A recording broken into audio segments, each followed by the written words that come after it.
tulina omu ku balondebwa eyalondebwa okufuuka Minister wa Education Honorable Janet Kataha Museveni Teyazze. Tubuuziza kiki ekibaddewo. Sipiika agambye akyali ntaaki ne ofiisi ye okutegeera ddiro kinaasoboka kubanga kikulu buli omu alondeddwa okusunsulwa.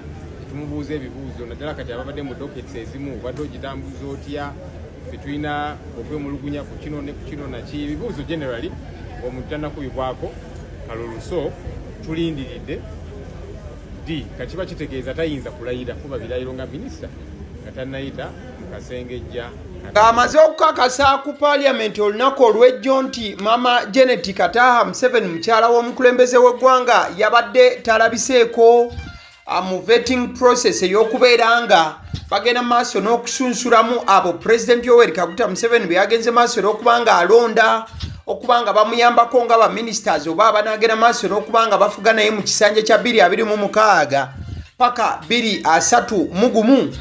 Omukulu Joel Ssenyonyi kyeyazizzaako kyekyokutunyonnyola nti ababaka babadde 82 wabula ababaka 80 bokka be basunsuddwa, olwo ababaka ababiri ne bamaliriza nga tebagenze maaso na kubanga basunsulwa. Okusookera ddala Mama Janet ye teyagenze maaso na kubanga ajja, wabula ate ekyokubiri kyekyokubeera nti omulala eyabadde azze bagenze maaso n'okubanga tebamukkiriza.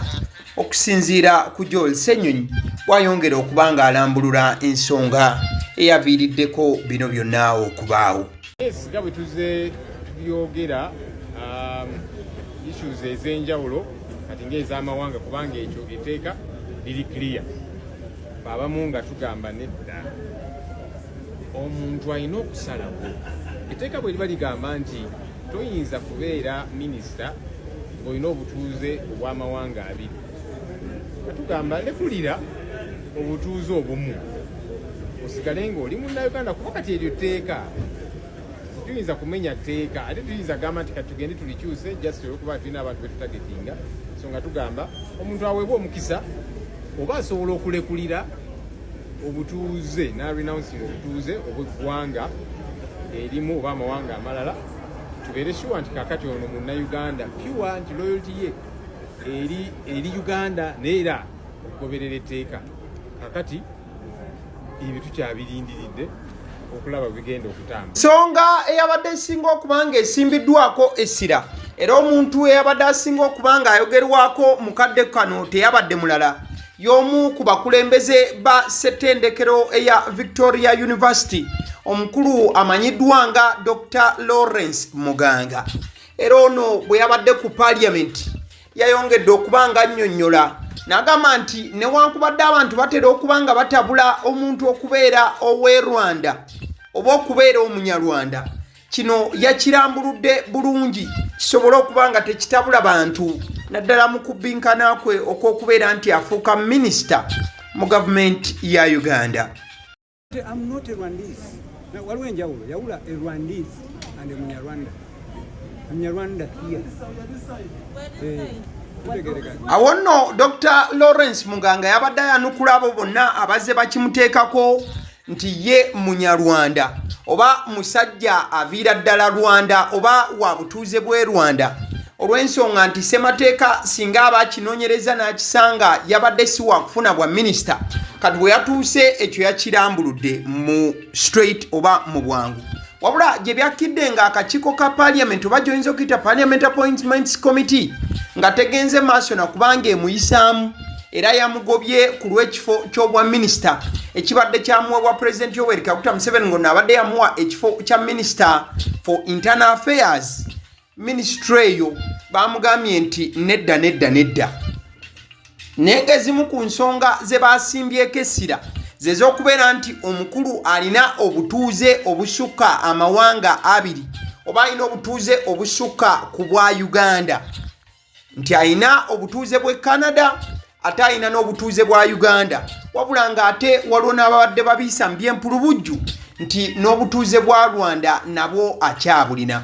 Kati nno gye bikidde olunaku olwaleero olutalo lusituseko wakati wa Dr. Lawrence Muganga oluvannyuma lw'okubeera nti teyayisibwamu ku bwa minisita omukulu Honorable Daudi Kabanda akedde kubanga abaako ebyama ebyenjawulo byayasa wabula ne Dr. Lawrence Muganga tasirikidde gy'abadde asituse n'amwanukula. Katusooke tugende wa Daudi Kabanda ono nga mu NPLU ekibiina ekitwalibwa General Mouse Kaine Rugaba awandiise n'agamba bw'ati: Mr. Muganga Lawrence was not rejected by the committee for being a Munyarwanda, a narrative I see some people so deceptively selling. We have other leaders who are Banyarwanda who were approved and have been approved in the past. Honorable Aisha Sekindi and Diana Mutasingwa were approved, yet they are Banyarwanda but Ugandan citizens. Muganga was not approved after he denied holding a Rwandan passport, but the committee investigations confirmed he holds 3 passports: Ugandan, Canadian, and Rwandan. Was he denying it? Therefore, the claim that he was rejected because of being a Mnyarwanda is totally false, misleading, and dangerous. Kati Honorable Daudi Kabanda yekimujeyo olunaku olwaleero agambye nti Mwami Muganga Lawrence akakiiko ka Parliament tekamuganye kubeera minisitule olw'okuba nti Munyarwanda. Era nga Daudi Kabanda agambye azze kujjawo ekibozibozi kyalaba abantu bali mu kutambuza wano nawali. N'agamba tulina abantu ababadde Abanyarwanda ne baweebwa obwa minisita. Nayogera ku Honorable Aisha Sekindi ne Honorable Diana Mutasingwa. N'agamba nti abo bonna bayisiddwamu naye nga Banyarwanda newankubadde nga balina obutuuze bwa Uganda. Kanagamba nti Dr. Muganga baganye okumuyisaamu olw'ensonga alina passport 3: eya Rwanda, eya Canada n'eya Uganda. Era Honorable Daudi Kabanda n'abuuza nti yakyeganye oba nedda. Kati Honorable Kabanda n'amaliza ng'agamba nti ebyo byagenda agamba nti oba abantu bye bagamba nti bamuganye olw'okubeera nti Munyarwanda, ebyo bibi bikyamu, ababikola balina ebyabwe bye beenoonyeza. Bakira Lubaale w'omulamu tasamiirirwa. Bino bigenza okwogerwa nga ne Dr. Lawrence Muganga awuliriza era ng'okutwa kunkumula. Kyagenze maaso era okuba ng'akola engeri gye kiri nti Professor ajjudde era musajja muwandiisi nakinku akutte pen biro n'olupapula agenda maaso okuba ng'akuute bankaluwa. Kati AGALIWO YouTube channel kye tukola kyakwera nga tufuna ebbankaluwa eyo omukulu gy'abawandiise tugenda maaso okuba nga tugireeta straight ku mukutu guno. Agambye nti Honorable Daudi Kabanda, with due respect, I must set the record straight. I do not hold a Rwandan passport. This is a deliberate falsehood introduced by Honorable Thomas Tayebwa, and the truth must be told. Kati Dr. Lawrence Muganga bw'abadde atandika eggaali asoose giyisa mu Honorable Thomas Tayebwa, Deputy Speaker. Agambye nti njagala okubabulira bannayuganda nze sirina pasipoti y'e Rwanda, wabula buno bulimba obuli mu kutambuzibwa Deputy Speaker Thomas Tayebwa.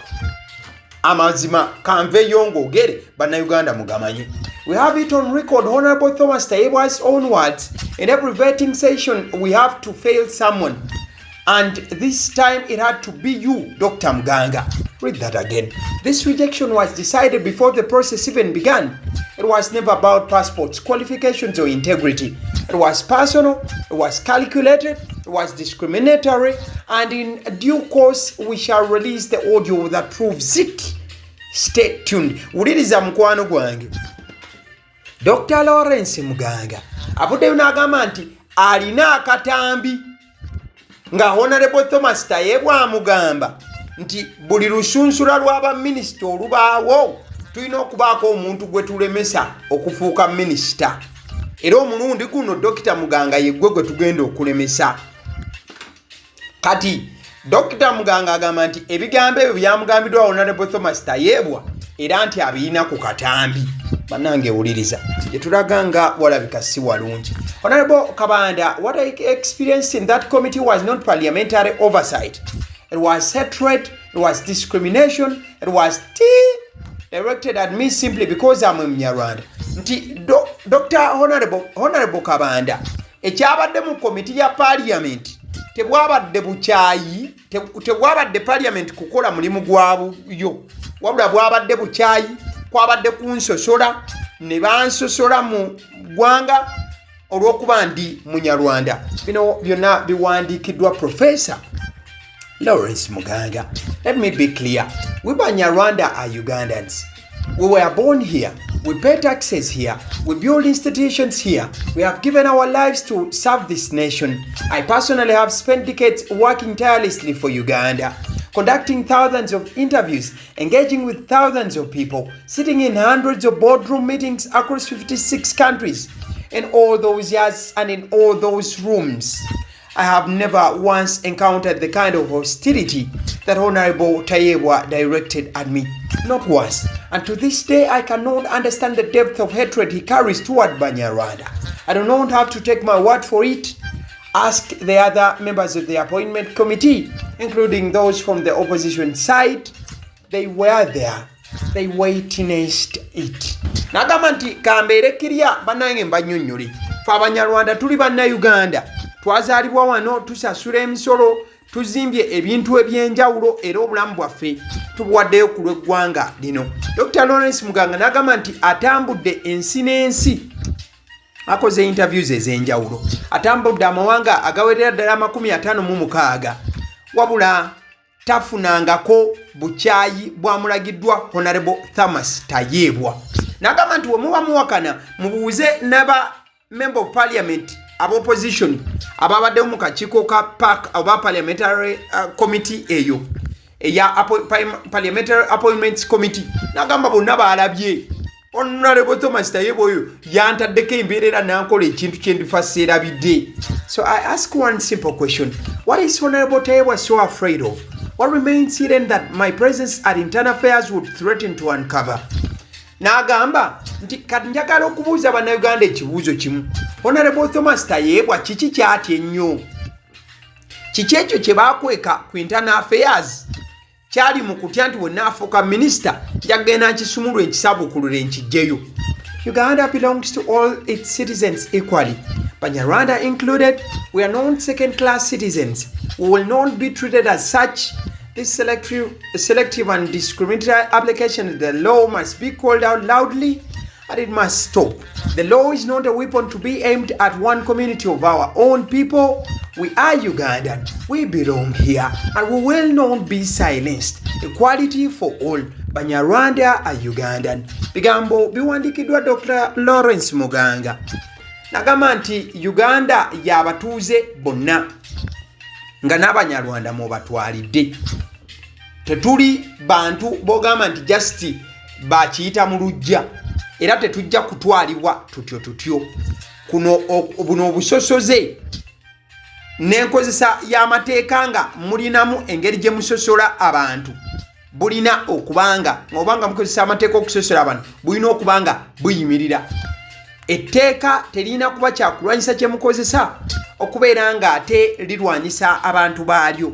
Ffe tuli banna Uganda, twazaalibwa wano ate era tetujja kusirisibwa. Kati ebyo bye bigambo ebyawandikiddwa Dr. Lawrence Muganga eyabadde aweereddwa obwa minisita President Yoweri Kaguta Museveni, wabula we yatuuse mu kakiiko akasunsulamu baminisita wali ku Parliament ne bamugamba nti si bwe kijja okukola. Tukizudde olina obutuuze bwa Canada, tukizudde olina obutuuze bwa Uganda, wabula ate kigambibwa nti alina ne passport eya Rwanda. Kati Dr. Lawrence Muganga bw'atyo bw'ayanukudde. Kati still bwe tusigala nga tukyali ku nsonga emu wabula nga tutandulako ebigero ku bitambuzatambuza okubyongerako ku maaso katono. Honorable Daudi Kabanda olwolabye nga Dr. Lawrence Muganga awandiise obubaka obuwanvuyirivu bwe butyo, omukulu ono Vice Chancellor wa Victoria University wali e Kampala ate ng'omu ku basajja abayivu betulina mu ggwanga lino, Honorable Daudi Kabanda, Secretary General w'ekibiina ki PLU oba Patriotic League of Uganda etwalibwa General Muhoozi Rugaba ayanukudde n'obubaka obadde bugamba bwe buti. Thank you for this insight, Vice Chancellor. But as far as I know, and basing on the records from Parliament, all the other nominees who had the same issue, like yours, presented to the committee evidence of renunciation of American citizenship. Just to prove them wrong, Did you present the same to the committee, i.e. for Canada and Rwanda? Just a point of privilege. I have been a member of the Appointments Committee for the last 5 years, and I know how it operates basing on the rules. Kati Daudi Kabanda Honorable nayanukula bwati Vice Chancellor Dr. Lawrence Muganga. Namugamba nti webale dokita byonna by'owandiise ne by'oyogedde. N'okusinziira nze nga bwe mmanyi, n'okusinziira ku records za Parliament nga bwe zitambula, abakulu bali abalala bonna ababadde basongeddwamu olunwe nti balina obutuuze bwa America baavaayo ne balangirira nti obutuuze bwa America babusuddewo, era baleese n'ebikakasa ebyo. Kati Honorable Daudi Kabanda n'abuuza Dr. Lawrence Muganga nti kati mukulu gwe oyina engeri gye waleeseemu obubaka obulaga nti ovudde oba osuddewo obutuuze bwa Rwanda n'obwa Canada, olina wonna wakiraze ku record weekiri. Kati Honorable Daudi Kabanda n'agamba nti nze mbadde ku kakiiko ako aka Parliament Appointments Committee okumala emyaka 5 egy'ekisanja ekiwedde, era ebintu nga bwe bikolebwayo mbimanyi nnyo. The narrative of Honorable Tayebwa wanting to fail you because the committee must fail at least one person is not true, because the president has been appointing people to serve in different departments and we've never failed any basing on the above accusations. Kati, by the way, oyo mukulu golaba ye Frank Gashumba. Gye buvuddeko abadde nga alina obutakkaanya ne Honorable Daudi Kabanda ono. Kati Honorable Frank Gashumba abadde ku side ya Dr. Lawrence Muganga. Kati ate Honorable Daudi Kabanda abadde nga alina obutakkaanya bw'amaanyi ne Honorable Frank Gashumba. Kati bangi olutalo luno batandise kubanga bagamba nti Daudi Kabanda akuba gudi kudde okubeera nga Dr. Lawrence Muganga teyaweereddwa bwa minisita olw'ensonga nti ye ne omukulu Frank Gashumba tebalima kambugu. Frank Gashumba takwatagana na Daudi Kabanda, ate Frank Gashumba munne nnyo wa Dr. Lawrence Muganga. Kale katumaneyo ekiwandiiko kya Daudi Kabanda nga yanukula Dr. Lawrence Muganga. Namugamba nti the narrative of Honorable Tayebwa wanting to fail you because the committee must fail at least one person is not true, because the president has been appointing people to serve in different departments and we have never failed any basing on the above accusations. Namugamba nti ekyo kiboozi kyotaddewo nti Honorable Thomas Tayebwa deputy speaker yabadde ayagala olemererwe okuyita ebigezo by'okufuuka minisita, ekyo mukwano si kituufu, olw'ensonga president ebbanga yonna abadde ng'awa abantu ebifo era ne bajja ne bayitamu, era tetulina gwe twali tusudde okusinziira ku ebyo ssebo by'oli mu kuteekawo. We have very many Banyarwanda serving government even as ministers, and nobody has ever victimized any because they are Banyarwanda. Kati Honorable Daudi Kabanda namugamba nti mukulu, tulina abantu bangi abasavinze mu gavumenti eno nga Banyarwanda wabula nga balina obutuuze bwawona, era teri yali agenze maaso na kubanga abogerako kintu nakubanga alina engeri gyakidyekadyeka okuzza mu ngeri y'okusosola mulayini efaananako bwetyo. Wabula wetutunuulira public opinion oba ebimu ku bintu ebibadde byogerebwako abantu olunaku olwaleero naddala ku nsonga eno. Holding 3 passports is extremely dangerous, especially in the ministry he was to lead, internal affairs. Such powers can lead to conflicting interests between Uganda and the other citizenships he holds. Nti wabaddewo public opinion eno nti omuntu nga Dr. Lawrence Muganga okubeera nga alina passports 3 ez'ensi 3 kibeera kya bulabe naddala okumuwa obwa minisita obwa internal affairs, olw'ensonga nti wano abeera akola okusalawo kungi nnyo naddala ku bigenda maaso mu ggwanga, na bwe kityo okubeera nga ate alina obutuuze obw'amawanga amalala kiba kiyinza okutaataaganyamuko oba ne kireeta conflict of loyalty okiba nga kyekigambo ekituufu wenkisitatinze. Dr. Bwambale ng'agamba denunciation of citizenship is not a verbal affair. Renunciation of Canadian citizenship alone takes 6 to 12 months. Nti Dibwa Mbale yagamba nti ebintu bya Canada bino abimanyiiko nti obutuuze bwa Canada tokeera bukezi n'obweyambula fwa bwe buba nga bwakuweebwa oba okubeera citizen owa Canada nti kisobola okutwala ebbanga lya myezi 6 ku 12 kati ate dokita engeri gy'abadde yakaweebwa obwa minisita practically kyabadde kiyinza okubeera ekizibu ennyo ye okubeera nga asuulawo obutuuze obulala bw'abadde nabo ku speed ey'ekika ekyawaggulu okusobola okubanga agenda maaso n'okubanga akwasaganya obutuuze bwa Uganda n'okubeera minisita ajjudde mukadde ke kamu mukwano gwange Professor Vinicius Alumiriza. He is a professor ebyaddala era nga yeesimbawo mu bwa president gye buvuddeko agambye nti the biggest beneficiary is Cyril. He can now retain him as vice chancellor of Victoria University. Dr. Muganga should demand a pay rise asirike nti omuntu asinze okuba nga afuna mu kino bino biwandikiddwa Professor Vinicius Alumiriza nti ye mukulu honorable ye mukulu omugagga Sudir Rupareria nti saawa zino asobola okuba nga atwala Dr. Muganga n'asigala mu kifo kye kyabaddemu eky'obwa vice chancellor obwa Victoria University era nti kati Dr. Muganga katafunye bwa minister alisa asobola ogenda n'asaba bamwongere omusaala ebintu nno ne bitandika okuba oba ne bigenda maaso okuba nga bimutambulira bulungi nnyo nnyini ddala. So byonna gye byakidde ku ba ministers 82 abaleeteddwa ku floor ya Parliament, Dr. Muganga yagobeddwa ng'ensonga eyasimbiddwako essira ey'okubeera nti obutuuze bw'alina busukka mu bumu. Alina passport ye Canada n'obutuuze bwe Canada ate n'aba ng'alina obutuuze bwa wano. Wabula ekirala ky'otalina kubanga oteeka ebbali kyekyokumanya nti Dr. Lawrence Muganga ono yazaalibwa mu Uganda mu myaka gye7 era nga yazaalibwa mu bitundu by'Ekikono awo. Famire ye webadde era abantu be webabadde ebbanga lyonna. So he is a citizen by birth.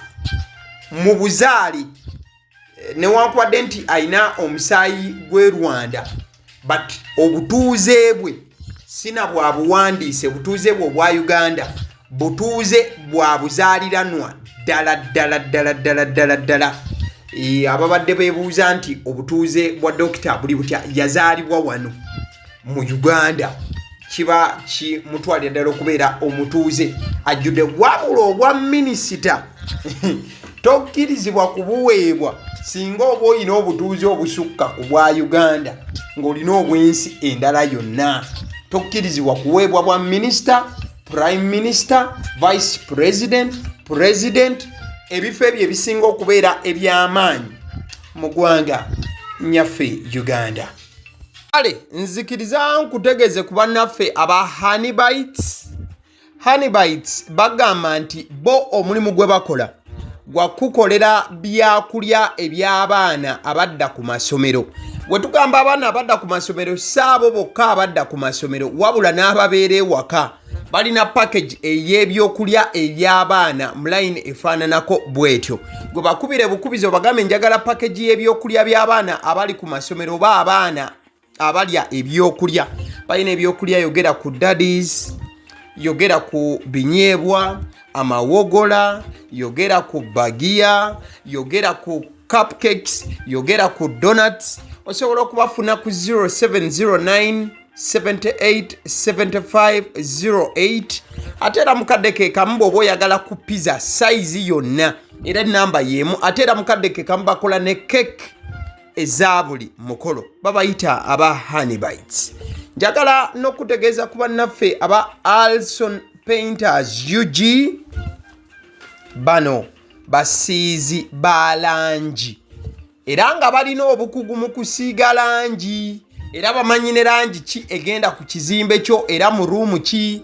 Tebasobola kuddira langi yandigenze mu kisenge ate ne bagisiiga mu ddiiro ey'omu dining ne bagisiiga mu kinaabiro nedda. Alson Painters UG omulimu gw'okusiiga langi bagukugukira ddala basiiga ebizimbe okuviira ddala ku ruumu emu paka ku makalina n'amakalina gwe bakubira ebukubizo bagambe nti Alson Painters UG namaliriza okuzimba ekizimbe kyange. Infact ne bw'oba olina ekizimbe nga kikadde nga olaba langi yaakyo efaanana si bulungi, Alson Painters UG bazze kugonjoola ensonga eno. Bakubire ku 0705 1936 be bannaffe aba Alson Painters UG. Aba Sedi Omusunsuzi lyerinnya eryange yenze aba Sedi Omusunsuzi, yenze atuula emabega w'omuzindaalo buli lunaku era ly'eddoboozi ly'owuliriza ku mukutu guno aba Sedi Omusunsuzi ly'eddoboozi eryo, era ng'omukutu kwoli gwe guno ogwagaliwo. Nagamba nti information yonna gy'olaba ku channel eno tetugattamu kintu kyonna ate tewali kye tutoolamu.